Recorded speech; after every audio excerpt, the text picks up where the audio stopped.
হ্যাঁ guys, welcome back to my new video. আজ আমরা দেখব বাংলাদেশের ১০ জন বিখ্যাত শিল্পী যারা বর্তমানে হারিয়ে গেছে। পলায়া একটা নজর দেখিতে যাইতাম, আমি টিফিনের সব টাকা জমায়া বেকিনে তোমায় আর তো দেখি না। আমি আমার ঘুম ভালোবাসি রে, আমি ঘুম ভালোবাসি রে। কেমন আছেন সবাই? আশা করি সবাই ভালো আছেন। আজকে আপনাদের দেখাতে যাচ্ছি হারিয়ে যাওয়া ১০ জন জনপ্রিয় সিঙ্গারদের, মরি না, মরে গেলে খুঁজবি আমার। যাদের গান একটা সময় সোশ্যাল মিডিয়াতে অনেক ভাইরাল হয়েছিল এবং জনপ্রিয়তা পেয়েছিল। ও মাইয়া রে তুই অপরাধী রে। এই অপরাধী গানটা এমন জনপ্রিয় ছিল একসময় যে সবার ছোট থেকে বড় সবার মুখে কিন্তু এই অপরাধী গানটা শোনা যেত। আসলে এই শিল্পীগুলো এখন বর্তমানে হারিয়ে গেছে। এখন কিন্তু এই শিল্পীগুলার গান কেউ শোনে না। মানে এগুলা গান এখন আমাদের সামনে আর আসে না। তাই না? চলুন দেখি আর কি গান আছে। আমার যত্নে গড়া ভালোবাসা। কিন্তু এখন তাদের গানের জনপ্রিয়তা নেই বললেই চলে। এজন্যই তাদেরকে হারিয়ে যাওয়া সিঙ্গার বলা হয়েছে।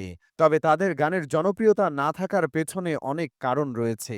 কেউ আবার গান গাওয়া ছেড়ে দিয়েছে, আবার কেউ এই দুনিয়াতেই নেই। তাই তাদের কোনো নতুন গান আসছে না। আর কেউ গান কন্টিনিউ করছে, তবে তাদের গানগুলো আমাদের সামনে আসছে না। আজকের এই ভিডিওতে এইসব বিষয় সহ তাদের জনপ্রিয় গানগুলো দেখাবো আপনাদেরকে। প্রথমে রয়েছে ভালোবাসার মুখ, আতিফ আহমেদ নিলয়। এই ভাইটি আমাদের অনেক সুন্দর গান উপহার দিত।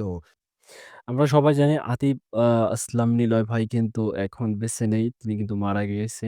তো তার কিছু জনপ্রিয় গান আছে। তার মধ্যে আ একটা গান কিন্তু আছে, 'বেঁচে আছি মরার মতো আমি কেন মরি না।' এটা মনে হয় যত সম্ভব শেষ গান। তো দেখি কোনটার কথা বলতেছে। বেঁচে আছি মরার মতো, আমি কেন মরি না। কিন্তু দুঃখের বিষয় হচ্ছে ভাইটি না ফেরার দেশে চলে গেছেন। উপর আল্লাহ তাআলা যেন তাকে জান্নাত দান করেন, আমরা সেটাই চাই। তার গাওয়া সর্বশেষ গানটি হচ্ছে আমি কেন মরি না। জানি না সে কিভাবে এই গানটি গেয়েছিলেন, কিন্তু গানটি বাস্তবতায় ঘটেছে। তিনি দুনিয়াতে না থাকার কারণে তার আর নতুন কোনো গান আসেনি এবং আমরা দেখতেও পাইনি। তারপর আমাদের লিস্টে রয়েছে মানবতার ফেরিওয়ালা তাশরিফ এই খান। ব্যাচেলার আমি ব্যাচেলার বিন্দাস লাইফে কোনো পেইন। একসময় তাশরিফ খানের গানের এই 'ব্যাচেলর' গানটা কিন্তু অনেক ব্যাচেলর ছেলের কিন্তু একটা জনপ্রিয় গান, যেটা আমরা জানি। যারা ব্যাচেলর ছিল তারা কিন্তু প্রায় সব ছেলেপেলেই কিন্তু এই গানটা গাইতো। তাই না? প্রচুর জনপ্রিয়তা ছিল, কিন্তু এখন তিনি গান গাওয়া প্রায় বাদ দিয়ে দিয়েছে। তাই তার গানের জনপ্রিয়তা এখন অনেকটাই হারিয়ে গিয়েছে। তার গানের যতটা জনপ্রিয়তা না ছিল, তার চেয়ে মানুষের ভালোবাসা এখন বেশি রয়েছে। তিনি পেশাগতভাবে কোনো গান না গাইলেও তিনি তার ফলোয়ার্সদের সাথে আনন্দ প্রকাশের জন্য গান করেন। তাছাড়া গরিবের পাশে এসে দাঁড়ান তিনি। তার এই ভালো কাজের জন্য তাকে সবাই অনেক ভালোবাসে। তাশরিফ খানের অনেক পুরনো একটি জনপ্রিয় গান হচ্ছে ব্যাচেলর। ব্যাচেলার আমি ব্যাচেলার। এ পর্যায়ে রয়েছে আরও একটি জনপ্রিয় সিঙ্গার জিসান খান শুভ। জিসান খানের সবচেয়ে জনপ্রিয় একটি গান হলো তোর মনের পিঞ্জিরায়। তোর মনের পিঞ্জিরায় তুই করে দিলি ঠাই। এই গানটি গেয়ে জিসান খান শুভ অনেক মানুষের ভালোবাসা অর্জন করেছিলেন। তিনি এখনো গান করেন, তবে খুবই অল্প।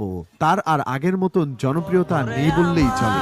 তুই ভালো থাকিস বন্ধু, আমার সুখে থাকিস। এরপর আমাদের লিস্টে রয়েছে আরমান আলিফ। একসময় সে তার গান দিয়ে লক্ষ মানুষের মন জয় করে নিয়েছিল। হ্যাঁ গাইস, এই সেই আরমান আলিফ যে অপরাধী গান পরপর অপরাধী গান গেয়ে কিন্তু একদম রীতিমতো ভাইরাল হয়ে গেছিল। আমার জানা মতে বাংলা যে মিউজিকের মধ্যে সবচেয়ে বেশি ভিউ পাওয়া গান ছিল এই আরমান আলিফ ভাইয়ের একটি গান। তার প্রথম জনপ্রিয় গান হলো অপরাধ।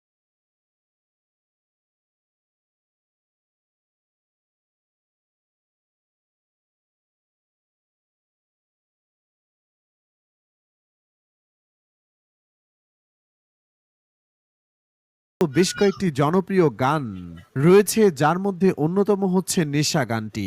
এই তো কিছুদিন আগে তার এত জনপ্রিয়তা ছিল, কিন্তু দুঃখের বিষয় হচ্ছে তার আর এখন আগের মতো জনপ্রিয়তা নেই। তিনি রেগুলার নতুন নতুন গান বের করছেন, তবে জনপ্রিয়তা না থাকার কারণে সেগুলো আমাদের সামনে আসছে না। তবে আমরা আশা করি আরমান আলিফকে আবারও আগের রূপে দেখতে পাবো।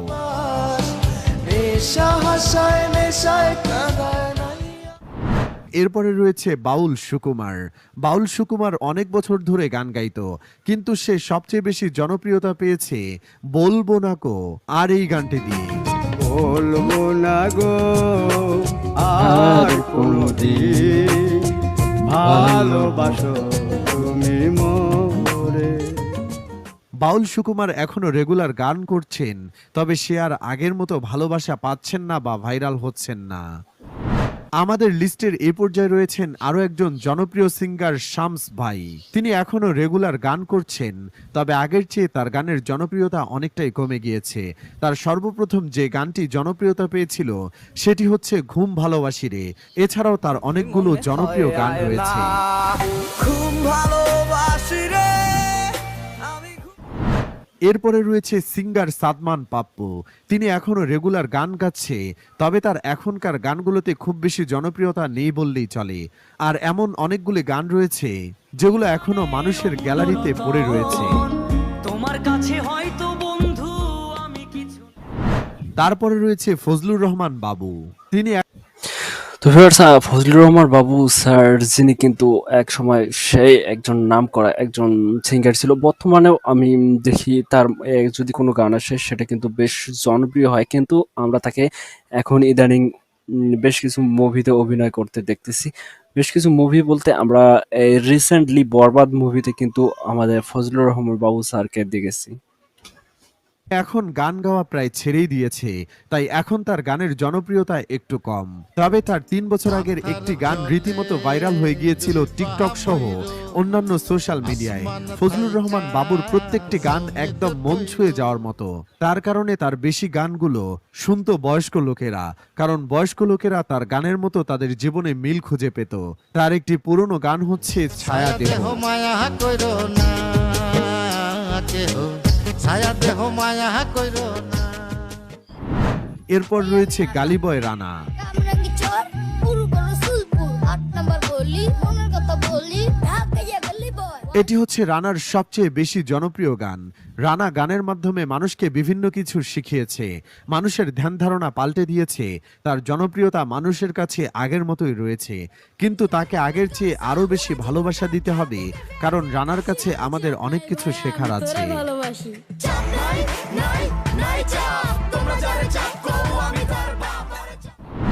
সবার শেষে আমাদের লিস্টে যে সিঙ্গারটি রয়েছে সে হচ্ছে সৌরভ ইসলাম।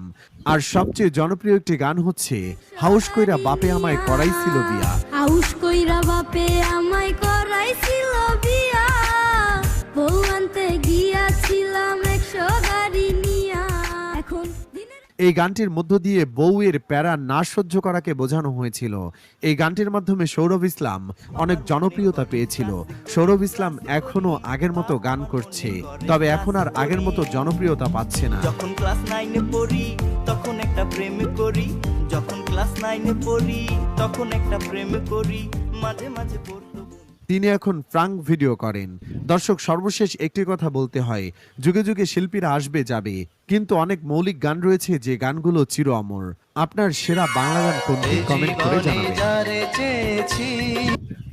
তো ভিউয়ার্স, দেখলেন তো বাংলাদেশের যে 10 জন যে বিখ্যাত শিল্পী ছিল, বিখ্যাত বলতে মানে ইয়াং জেনারেশনের যে বিখ্যাত শিল্পীগুলো ছিল তাদের কিন্তু হারিয়ে যেতে আমরা দেখেছি। আসলে মিডিয়া জগৎ এমন উত্থান পতন এটা ঘটবে, এটাই স্বাভাবিক। তো ভিউয়ার্স, কেমন লাগলো আমাদের ভিডিওটি ভালো লাগলে লাইক, কমেন্ট অ্যান্ড সাবস্ক্রাইব করে আমাদের সাথেই থাকুন। আল্লাহ হাফেজ।